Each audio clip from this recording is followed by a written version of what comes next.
Global warming దశాబ్ద కాలంగా ఈ పదం తరచుగా వింటున్న 2-3 ఏళ్ల నుంచి అధికంగా మన చెవులకు సోకుతోంది. గ్లోబల్ వార్మింగ్ గురించి సాంకేతికంగా చెప్పుకుంటే భూమి మీద సగటు ఉష్ణోగ్రతలు పెరిగిపోవటం, దీన్నే భూతాపం అని పిలుస్తాం. గత కొన్నేళ్లుగా భూతాపం గరిష్ట స్థాయిలో పెరుగుతోంది. కాదు భూమిని మండిస్తోంది. ఈ మంటలకే ధ్రువపు ప్రాంతాల్లో మంచు కొండలు కరిగిపోతున్నాయి.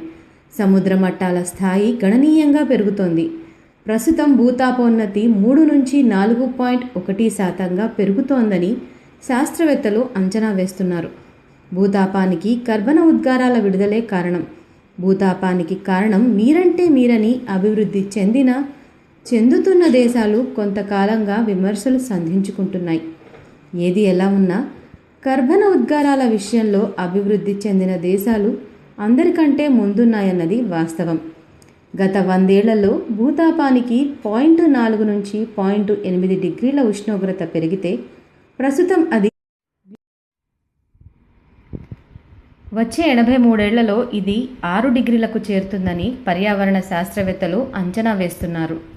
ఇదే జరిగితే తీర ప్రాంతాల్లో ఉన్న ప్రముఖ నగరాలు లండన్, డర్బన్, సిడ్నీ సహా మన దేశంలోని ముంబై, కలకత్తా, చెన్నై నగరాలు సముద్ర గర్భంలో కలిసిపోయే ప్రమాదం ఉంది. ప్రపంచ మానవాళికి 2016వ సంవత్సరం అత్యంత ప్రమాదకరమైనదిగా నిలిచింది. మృత్యు ఘంటికలు మోగిస్తూ ప్రమాద హెచ్చరికలు జారీ చేసింది. మానవ చరిత్రలోనే 2016 అత్యంత ఉష్ణోగ్రతలు నమోదైన ఏడాదిగా నాసా ప్రకటించింది.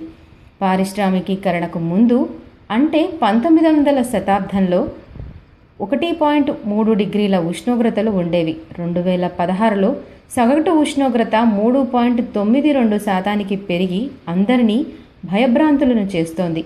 1926 నుంచి ఉష్ణోగ్రతల్లో పెరుగుదల స్థిరంగా ఉన్నా 1980 తర్వాత ఉష్ణోగ్రతలు గణనీయంగా పెరుగుతూ వస్తున్నాయి. ఆర్కిటిక్ వలయంలో 7.2 డిగ్రీల ఉష్ణోగ్రత నమోదు కావటం ఇదే తొలిసారి. ఉత్తర ధ్రువంలోనూ ఉష్ణోగ్రతల పెరుగుదల కనిపిస్తోంది. ఈ వాతావరణ మార్పుల కారణంగా పసిఫిక్ మహాసముద్రంలో బలమైన ఎలినినో ఏర్పడిందని నాసా చెబుతోంది. దీని కారణంగా భీకర కరువు పరిస్థితులు, సైక్లోన్లు ఏర్పడే అవకాశం ఉందని WMO ప్రకటించింది. అమెరికాలో 2016 ఏడాది అమెరికాను ఉడికించింది. అమెరికా చరిత్రలోనే అత్యంత ఉష్ణోగ్రత నమోదైన ఏడాదిగా నిలిచింది. గడిచిన 120 ఏళ్లలో ఎన్నడూ లేనంత ఉష్ణోగ్రతలు నమోదయ్యాయని అమెరికా ప్రకటించింది. ముఖ్యంగా జార్జియా, అలస్కాలు అత్యంత ఉష్ణోగ్రత నమోదైన రాష్ట్రాలుగా నిలిచాయి. సాధారణంగా అమెరికాలో 2.9 డిగ్రీల ఫారెన్హీట్ ఉంటుంది. అయితే 2010 నుంచి ఈ ఉష్ణోగ్రతల్లో మార్పులు చోటు చేసుకోవటం మొదలైంది. ఇది ఎప్పుడూ లేనంతగా 2016లో 7.6 డిగ్రీలు నమోదు చేసింది.